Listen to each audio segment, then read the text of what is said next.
안녕하세요, 국민 여러분. 박정희 대통령 기념재단 이사장 좌승희입니다. 오늘은 박정희 대통령님께서 새마을 운동을 주창하신 지 딱 50주년이 되는 날입니다. 1970년 4월 22일 날 한해 대책 지방장관회의를 부산에서 하시면서 최초로 공식적으로 새마을 가꾸기 운동을 제창하셨다 하여서 그날을 새마을의 날이라고 정해서 2011년서부터 정부에서도 새마을 기념식을 하고 여러 가지 그 행사를 이제 해오고 있습니다. 저희들은 그동안 50주년을 기념하기 위해서 학자분들을 초청하고 또 많은 분들을 모시고서 새마을 운동의 그 경험을 한번 회고하고 그 성과도 따져보고 그리고 그 의의를 서로 나누는 공유하는 그런 시간을 가져보고자 준비를 해왔는데 본의 아니게 갑작스런 코로나 사태가 발생함으로써 이 행사를 할 수가 없게 되었습니다. 그래서 제가 오늘 혼자서입니다마는 새마을운동이 시작된 배경과 오늘날 와서 새마을운동이 새롭게 평가되는 새로운 움직임이 국제경제학회에서 지금 이제 일어나고 있고 그래서 그런 과정을 잠깐 소개를 드리고 더 나아가서 북한이 지금 뭐 말이 많습니다만은 북한 사회가 제대로 된 정상 국가로 돌아서고 발전을 하기 위해서는 새마을 운동을 제대로 하지 않고는 불가능하다 하는 그런 관점에서 북한에 어떻게 하면 새마을 운동을 전수할까 하는 이제 그런 문제까지도 잠깐 언급을 함으로써 오늘 그 50주년을 기념하고자 합니다. 우선 그 새마을 운동이 시작된 배경과 관련해서는 그동안 일부에서는 뭐 주로 이제 일부라는 게 뭐 박정희 대통령을 폄하하는 그런 사람들이 됩니다만은 새마을 운동을 뭐 어디 일본에서 베껴왔다든가 뭐 아니면 해외에서 베껴왔고 뭐 어떻고 저떻고 해서 아주 그 운동 자체의 폄하는 물론이고 대통령님의 그 노력과 창의적인 생각 이런 걸 평가하지 않고자 하는 그런 움직임이 많았었는데 그런데 최근에 다행스럽게 대통령님과 오랫동안 같이 일을 하셨던 전 고병우 경제비서관님, 대통령 시절에 경제비서관을 하셨죠. 그러다가 그 후에 김영삼 대통령 시절에는 건설부 장관까지 이제 지내셨는데 이분이 새마을 운동은 이렇게 시작됐다고 하는 저서를 냈습니다. 바로 이 책인데요. 새마을 운동은 이렇게 시작됐다. 이 책에서 이분은 대통령님과 거의 한 18년 넘는 세월을 같이 일하면서 대통령님이 어떻게 새마을 운동에 대해서 창안을 하셨고 그 정책에 대해서 고민을 하셨는가 하는 그 배후 얘기를 쭉 증언을 하셨는데 포인트는 뭐냐?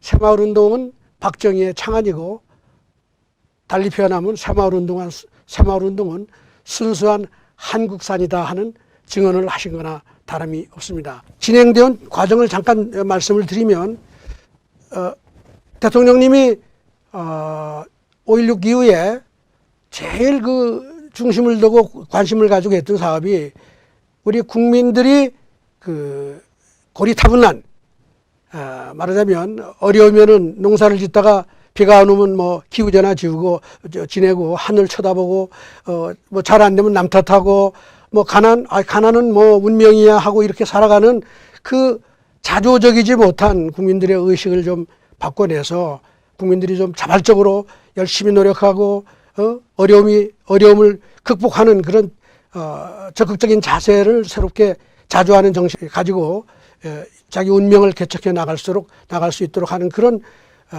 그 구상을 가지고 많은 일을 했지만은 사실은 한 10년 가까이 했지만 그게 큰 성과를 내지 못했었습니다. 예컨대 재건국민운동 본부를 만들어서 국민의식 개혁운동을 많이 했고요.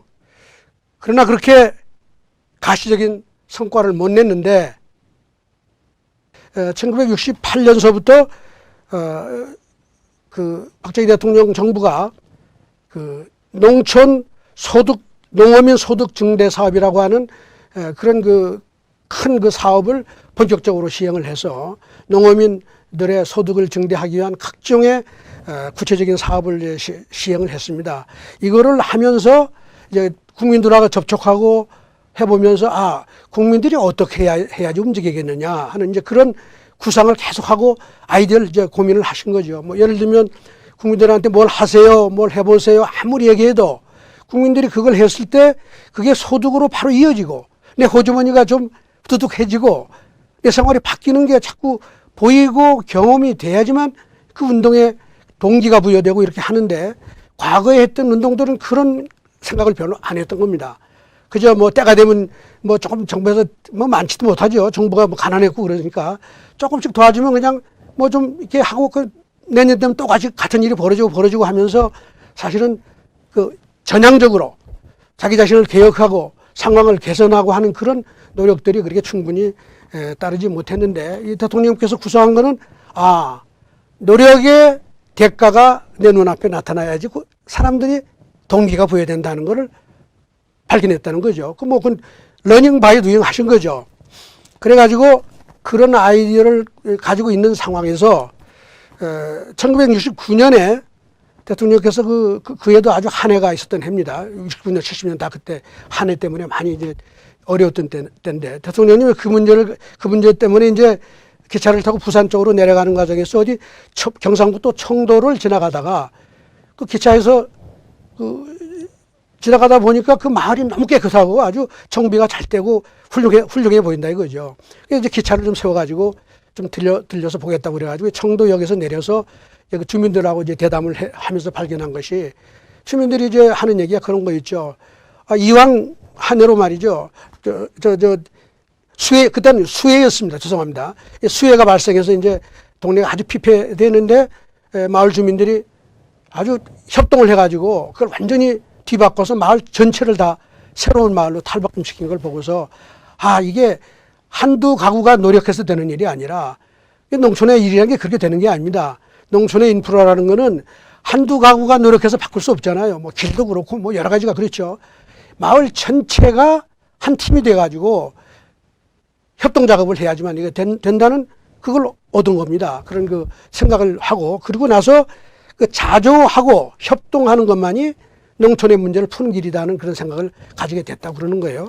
그래가지고 69년 이건 아직 기록에 나와 있습니다만 9월 18일 날 세종문화회관에서 말이죠.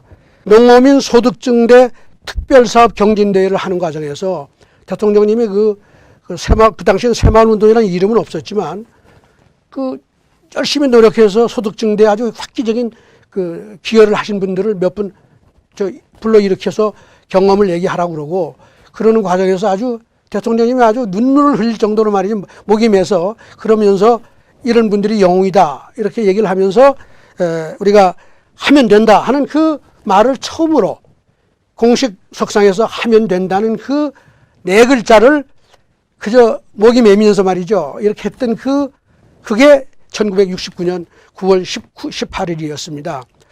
그 후에 바로 70년 이제 4월 22일 이때는 또 한해 대책 아까 말씀드린 대책 지방장관 회의를 위해서 부산에 가셔가지고 그동안에 고민했던 거를 정리를 하면서 이제 우리가 새마을을 가꿔서 새롭게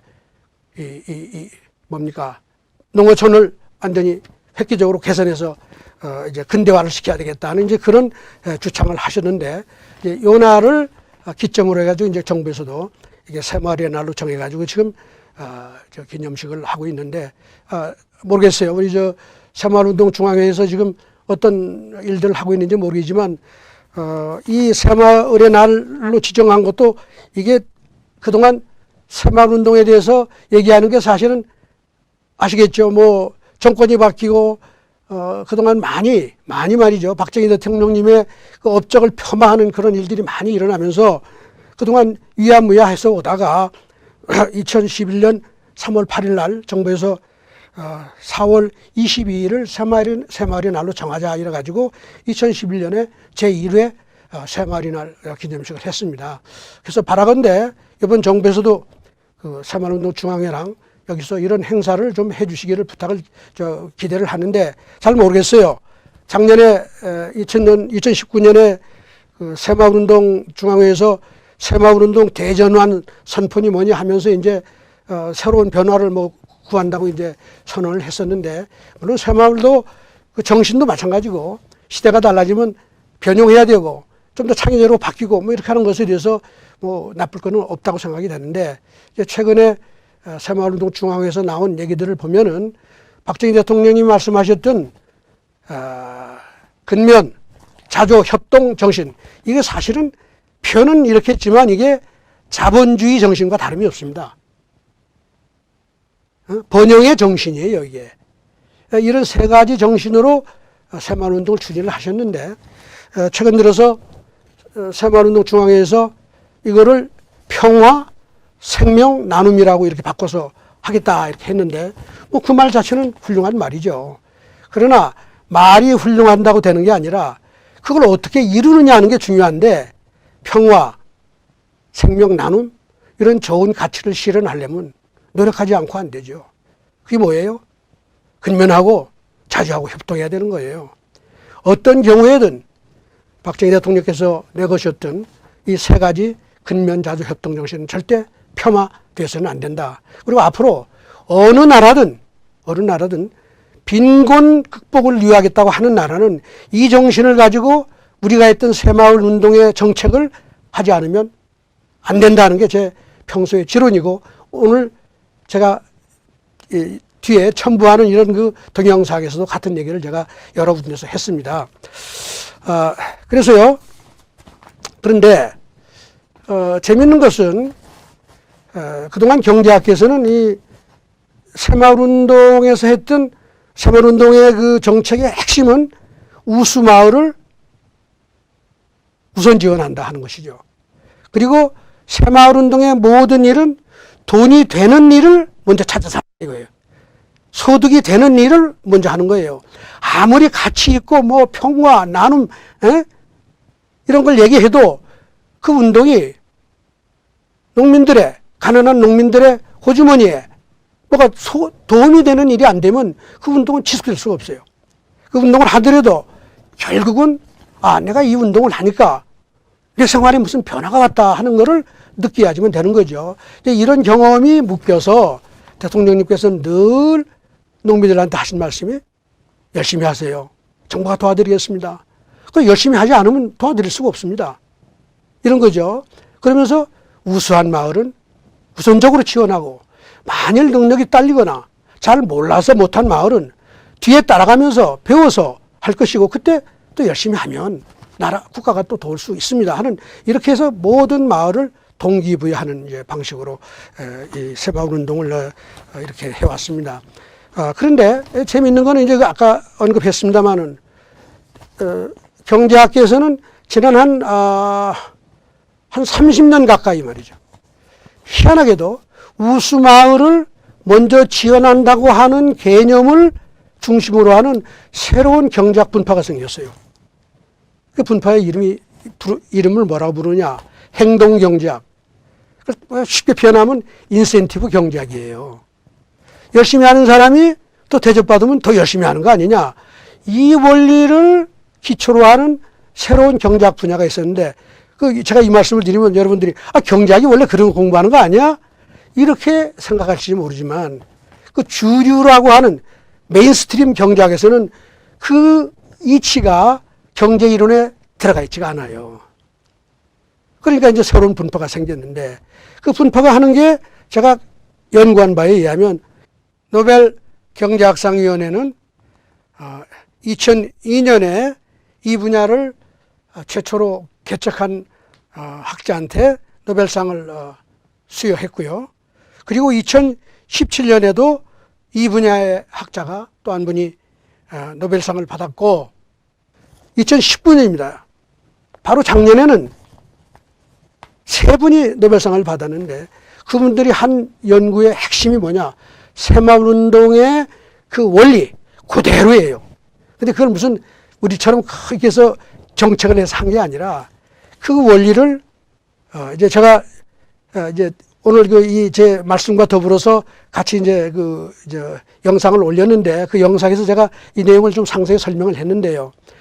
가난한 나라에 가서 인센티브, 좀 뭘 시킬 때 돈을 주고 안 주고 뭘 주느냐, 어떤 식으로 주느냐, 누구한테 주느냐, 이런 여러 가지 방식을 바꿔가면서 인센티브를 다르게 하면 사람의 행동이 달라지고, 인센티브를 많이 주면 행동이 더 적극적으로 나오더라. 이걸 실험을 해서 보여준 거예요. 물론 왜 이걸 했느냐. 그동안에 전 세계가 말이죠. 지난 60년 넘게 선진국을 후진국을 지원하고, 예를 들면 과거에 식민지를 관리했던 나라들은 선진국이 그 식민 받았던 나라에 가서 그 사람들을 좀 잘 살게 하겠다는 좋은 뜻으로 많이 지원하고 빈곤 퇴치를 해서 많은 정책을 해보지만 그 정책이 되질 않아요. 그러니까 제가 늘 말씀드리는 대로 지난 60년 역사에서 빈곤 국가에서 빈곤 퇴치를 하고 근대화를 해서 선진국으로 올라간 나라는 대한민국 밖에 없다, 이런 얘기죠. 국가다운 나라로서 물론 뭐 싱가포르나 대만 같은 나라가 있지만 여러분 대한민국이 왜 그런 나라하고 비교해서 되겠습니까? 근데 얼마나 이게 자랑스러운 역사를 만든 겁니까? 근데 선진국들이 많은 그런 일을 해도 안 되니까 학자들이 나서가지고 실험을 한 게 2019년에 노벨상을 받았는데 그 상의 기본적인 메시지는 뭐냐. 인센티브가, 조그만 인센티브의 차이가 나중에는 큰 변화를 가져올 수 있겠더라. 근데 그게 박정희 대통령의 인센티브 정책의 핵심이란 말이에요. 우수마을을 먼저 지원한다. 이 인센티브가 모든 마을을 다 이렇게 세웠죠. 그래서 이게 본의 아니게 이게 새마을운동을 시작한 지 50년 지나서 노벨상위원회가 한국의 새마을운동이 노벨상을 받아야 된다는 얘기를 한 거나 다름이 없다. 이걸 과거의 얘기라고 생각하면 안 됩니다. 우리 대한민국이 70년대 이룬 새마을운동의 기적은 지울 수 없는 사실이고, 이제 늦었지만 노벨상위원회가 이걸 노벨상감이라고 인정한 것이나 다름이 없다는 게 제 주장입니다. 한국 국민한테는 대단히 영광스러운 일이 아니겠습니까? 그래서 앞으로 국내 학계, 교육계에서도 우리 후손들한테 초, 중, 고등학교 교육에서는 물론 대학 교육에 있어서도 우리가 이룬 이 놀라운 기적의 원리와 성과를 가르치는 일을 해야 된다고 봅니다. 우리가 이룬 역사에 대한 자긍심을 가질 수 있도록 교육할 필요가 있다고 생각합니다. 그리고 해외 전수 사업을 함에 있어서도 이 점을 특히 강조할 필요가 있다고 말씀드리고 싶습니다. 그런데 불행하게도 그동안 대한민국의 학자들, 지식인들, 정치인들, 이런 분들은 새마을운동을 많이 해외 세일즈는 하지만 새마을운동을 하는 과정에서 그게 숨겨있는 국민들의 동기를 부여해서 너도 나도 경합적으로, 경쟁적으로 이 운동에 참여하도록 만들었던 그 인센티브 경제학의 핵심 원리는 사실은 모르고 있었다는 거죠.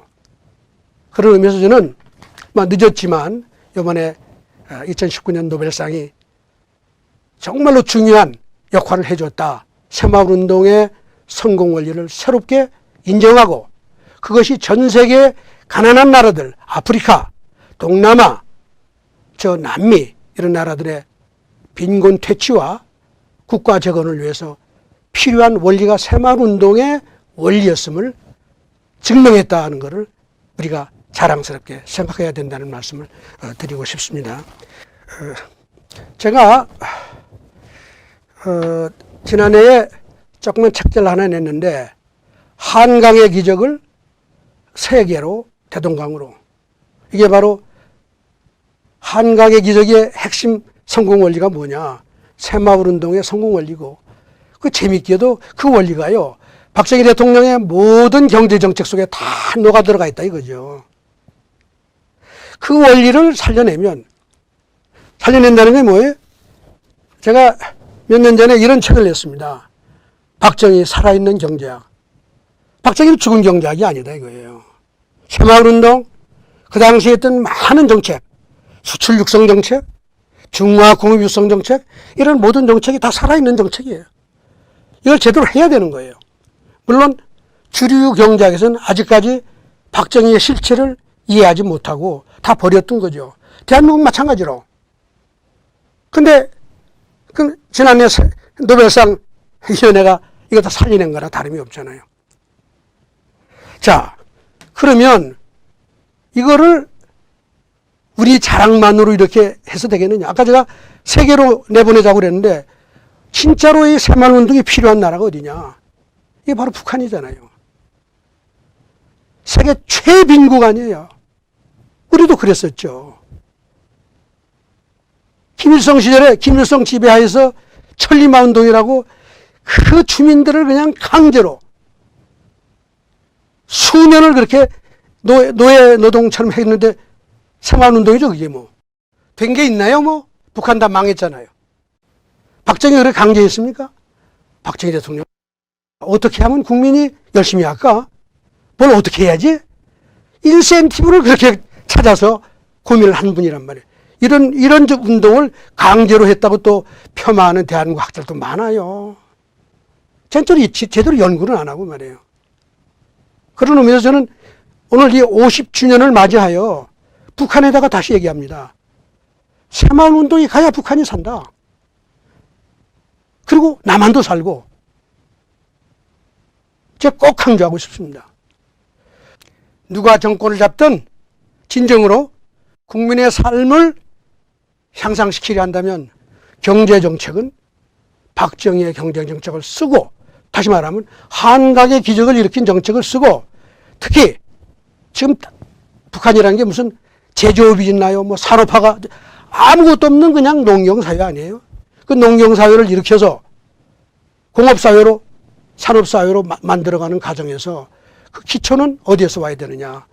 새마을운동 정신에서 와야 된다 하는 것을 오늘 꼭 강조드리고, 국민 여러분 다 이걸 염두에 두시고 앞으로 무슨 논의가 되더라도 새마을운동이 제대로 된 원리를 공부해서 북한에 전수하는 이거를 우리가 하면은 북한도 자력으로 일어나고, 남만도 또 요즘 사실은 남만도 북한 못지않게 자력갱생의 정신이 다 사라지고 있어요. 새마을운동 50주년을 맞이해서 제가 제일 안타까운 것은 새마을운동 10년 뒤에 대한민국은요, 누구든 지나가는 사람 그냥 옆에서 쿡 쑤시면서 너 정신이 뭐야? 그럼 하면 된다. 모든 사람이 그랬단 말이에요. 그 정신으로 대한민국을 일으켰는데 요즘 가서 지나가는 사람 그냥 옆에서 쿡 쑤시면서 너 정신이 뭐야? 그럼 정부가 도와주면 좋겠어요. 이게 대한민국 국민 한 소리 아니야? 이게 참 안타깝습니다. 이런 나라가, 이런 정신을 가진 국민이 북한을 도우겠다고 나서면 어떻게 될지 알아요? 북한의 자조, 자립, 협동, 그런 정신이 만들어질 수가 없어요. 도와준다고 다 잘 되는 거 아닙니다.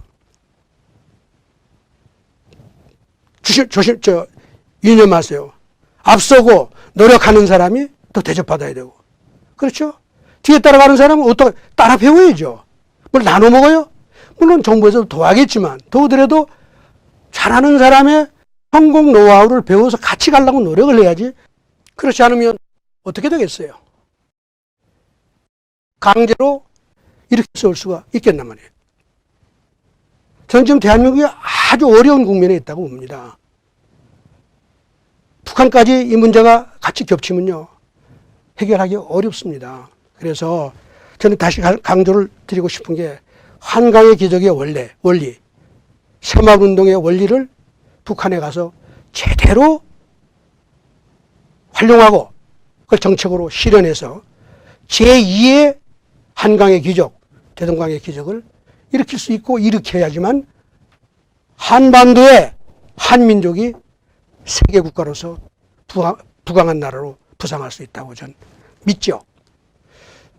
제가 이런 말을 듣고 또 뭐 별 이상한 말로 폄하하는 사람도 있겠지만, 누가 뭐라 그러든 이 제 말씀에 반대하는 사람은 대안이 뭔지 한번 생각해 봐라. 국민 여러분 생각해 보세요. 내가 뭘 하는데 아주 이상적인 얘기를 많이 뭘 하면 좋아요. 그거 하는데 아무런 소득도 없고 자기한테 오는 인센티브 하나도 없는데 그게 지속이 되나요? 그래서 자본주의의 인센티브 경제학이 중요한 것입니다. 아름다운 좋은 마을 이상 그거 여러분 살려 먹여주는 거 아니에요. 하루 이틀이죠. 지속 가능하지 않다 그런 거는. 저희가 새마을운동 50주년을 좀 더 거창하게 국민 여러분 다 초청하고 이렇게 하고 싶었지만 그렇게 하지 못한 걸 정말 죄송스럽게 생각합니다. 그러나 그 대신에 연구는 더 열심히 하고 박정희 대통령의 형님의 새마을 정신을 더 퍼뜨리고 제대로 이해하고 이렇게 할 수 있도록 하는데 저희 재단이 더 큰 많은 노력을 할 것을 약속드립니다. 여러분 경청해 주셔서 감사합니다.